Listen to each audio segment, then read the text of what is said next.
Avant d'entendre le témoignage qui va suivre, retenons cette phrase qui pourrait expliquer bien des vols qui se déroulent en ce moment.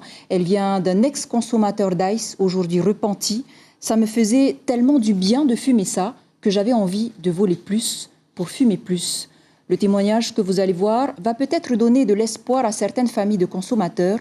VTA Bretagnon a connu l'enfer de l'ice et s'en est sorti. Il se livre à cœur ouvert à Lucille Guichet-Tirao et Patrick Tsintsing. Ce trentenaire qui discute calmement avec ses amis a connu l'enfer de l'ice et la prison. Il accepte de témoigner à visage découvert pour, espère-t-il, changer les mentalités. J'ai commencé la ice en 2001. Je marchais tranquillement chez ma copine et un mec m'a proposé, j'ai accepté. Et depuis ce jour, ça a commencé les emmerdes. J'ai fait des choses sombres, limite immondes. Et je ne sais pas s'il faut que je dise ça à la télé, mais j'ai été méchant. VTA fera 5 ans de prison.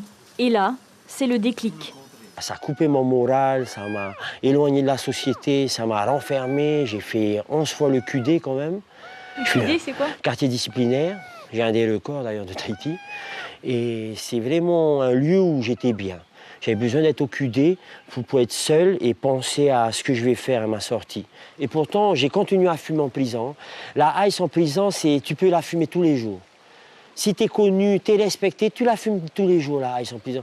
Moi, pour te dire, je fumais presque plus de ice en prison que dehors, quoi. Parce que le problème en prison, la ice, c'est gratuit. Aujourd'hui, VTA choisit de vivre isolé au fond de la vallée d'Orofero à Paea, proche des animaux et de la nature. Il veut protéger la vallée. C'est très simple, c'est nature à 80%. Après, je reviens voir un peu mes parents quand même, mais sinon, je vis dans la nature. Le week-end, on va à la chasse aux cochons. La semaine, je plante des légumes, je mange ce que je plante. Hier soir, j'ai observé la pleine lune. La nature, c'est très mouvementé. Pour VTA, c'est aux anciens consommateurs et dealers d'œuvrer désormais contre l'ice. Il faut qu'ils prennent conscience qu'il faut qu'ils arrêtent pour les enfants.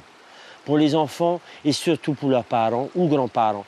Parce que j'aimerais pas savoir que ma grand-mère ou mon grand-père tirent leurs dernières heures en sachant que leur motoir continue à salir le phénomène. Mais ta fille, le jour où ta fille va devoir payer sa dose de ice, que ce soit en nature ou je ne sais pas avec quoi, là tu vas commencer à souffrir. Tu vas commencer à pleurer pour ta fille et là tu vas regretter toute ta vie d'avoir vendu du ice. Aujourd'hui, VTA assure avoir tourné la page de l'ice et de la violence, même si nombre de ses amis y sont encore.